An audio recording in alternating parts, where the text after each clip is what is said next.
Waumini wa dini ya Kiislamu kutoka katika msikiti wa Rwamlimi ulioko katika manispaa ya Musoma mkoani Mara, waliokuwa wakipata adha wakati wa ibada ya Ijumaa kwa changamoto ya ufinyu wa msikiti, wamemshukuru na kumwombea dua diwani wa kata Rwamlimi Mheshimiwa Peter Bernard Masonyi kwa kuwachangia saruji ili kukamilisha ujenzi wa boma la msikiti huo.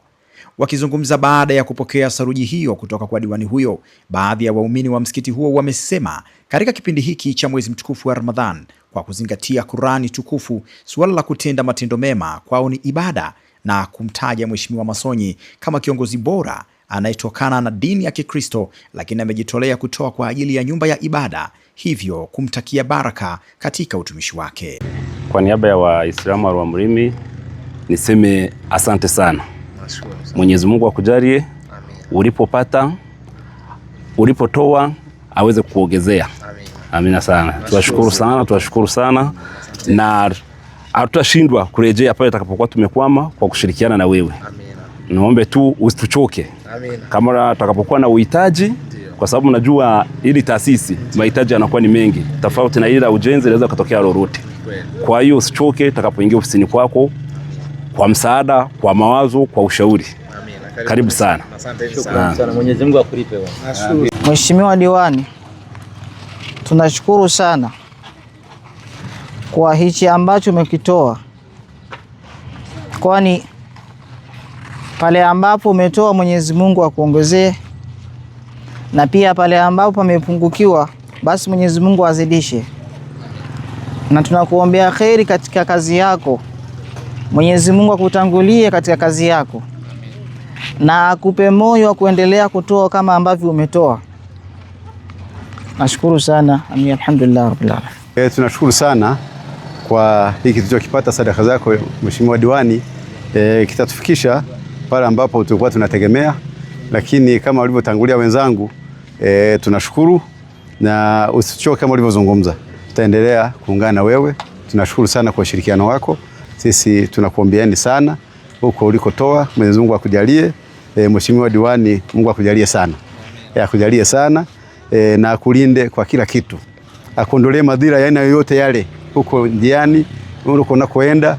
Basi kwa wale wanaokuangalia kwa jicho baya, uone kwa jicho zuri. Basi wote tuungane tu kitu kimoja, tujenge Tanzania yetu na sisi wote ni wamoja. Amina. Amina. Kwa upande wake diwani wa kata ya Rwamlimi Mheshimiwa Peter Bernard Masonyi, awali akikabidhi saruji hiyo, amesema aliguswa na uhitaji wa huduma ya upanuzi wa msikiti huo kwa kuwa ni msikiti muhimu ambao uko katikati ya makazi ya watu na unaotoa huduma ya ibada kwa wananchi wengi, huku akiwataka wadau mbalimbali kujitokeza kushiriki kuchangia ukamilishaji wa ujenzi huo, hasa katika kipindi hiki cha mwezi mtukufu wa Ramadhan na Kwaresma, kwani watapata thawabu kwa Mwenyezi Mungu. Leo hii niko hapa kwenye msikiti wa Rwamlimi kutimiza ahadi ambayo niliwaahidi waamini wenzangu katika msikiti wa Rwamlimi huu. Waliniomba saruji, na mimi pia kwa nafasi yangu kama kiongozi wa jamii nikajishika kidogo ndicho nacho, basi nimeweza kuwachangia mifuko 5 ya saruji kwa ajili ya kuendeleza ujenzi wa upanuzi wa msikiti wetu hapa ambao waamini wetu wanashiriki kupitia mwezi huu mtukufu wa Ramadhani na mwezi huu wa Kwaresma. Niombe pia Wakristo wenzetu na Waislamu na jamii sehemu mbalimbali watakaoguswa kwa ajili ya kuwasaidia ujenzi wa msikiti wetu wa Rwamlimi ambao kimsingi ni msikiti muhimu kwa sababu upo katikati ya makazi ya watu na watu ni wengi wanahitaji ibada na wengine sasa wanakwenda kuswali mjini. Kwa hiyo tungetamani sana msikiti huu ukamilike, uwe mkubwa ambao watu wengi wataweza kushiriki, na imani tutapata thawabu mbele za Mungu na baraka zake katika kuendeleza maisha yetu. Asanteni sana. Msikiti huo unahitaji baadhi ya vifaa mbalimbali ikiwemo kokoto, mchanga, mawe kwa ajili ya jamvi, saruji na hata nondo ili kukamilisha hatua iliyobaki.